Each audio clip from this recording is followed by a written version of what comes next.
बताने वाला हूँ रामायण के वो 5 झूठ जो श्री राम के जीवन में बनी रामायण में दिखाई गई है। ये झूठ एक बार तो इंसान को सोचने के लिए मजबूर कर देगी। तो चलो इन 5 झूठों से आपको रूबरू कराते हैं।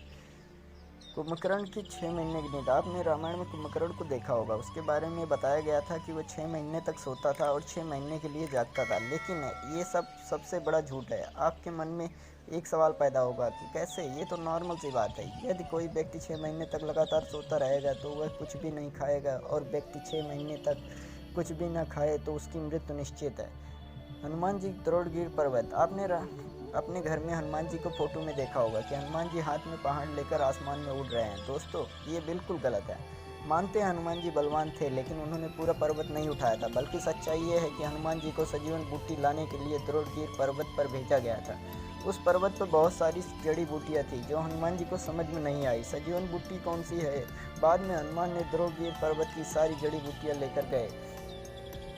वनवास के 14 सालों में कुछ कथाओं के ये भी कहना है कि जब तक श्री राम और सीता वनवास पर थे, तब राम के छोटे भाई लक्ष्मण कभी सोए नहीं थे। ये भी रामायण का एक बड़ा झूठ है। आप और हम सब जानते हैं कि रामायण के रचयिता महर्षि वाल्मीकि जी द्वारा लिखी गई और उनके खुद के श्लोक में लिखा गया है। इस श्लोक में कहा गया है कि रात पूरी होने के बाद श्री राम धीरे धीरे लक्ष्मण जी को भी उठाते थे। तो यह सिर्फ बात सिद्ध हो जाती है कि लक्ष्मण जी सोए थे।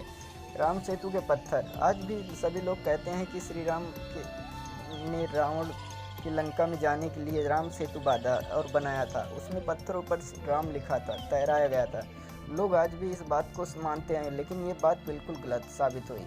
इसका सच जानने के लिए वाल्मीकि द्वारा लिखी गई रामायण पढ़नी चाहिए। खैर, हम अपने विषय पर आते हैं। राम सेतु के पत्थर तैरते थे, पता नहीं ये मिलावट कहाँ से आई और किसने की। अब आप महर्षि वाल्मीकि द्वारा रचित रामायण के श्लोक पढ़ें। इस श्लोक में कहा गया है कि उन महाकाव्य का मतलब विशाल और महाबली हस्तियों ने बड़े बड़े पत्थरों को तोड़कर समुद्र तट पर लाना शुरू किया था। इस श्लोक में ऐसी कोई बात नहीं बताई गई जो पत्थरों को तोड़कर उन पर श्री राम का नाम लिखा गया। सबरी के झूठे बैर। आपने रामायण का ये सीन भी तो जरूर देखा होगा। वनवास के समय राम ने जंगल में जा रहे थे। एक कुटिया में सबरी नामक औरत ने लक्ष्मण को झूठे बैर खिलाए थे। तो चलिए हम महर्षि वाल्मीकि द्वारा रचित रामायण में अखरकंड के श्लोक पढ़ते हैं।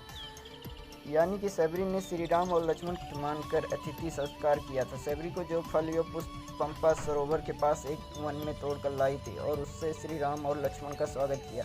तो यह पर तो कहीं भी ऐसी बात नहीं की गई जो सबरी ने श्री राम और लक्ष्मण को झूठे बैर खिलाए। धर्म के कोसों दूर रहने वाले व्यक्तियों ने बताया कि उस समय जाति प्रथा को खत्म करने का यही सही उदाहरण था।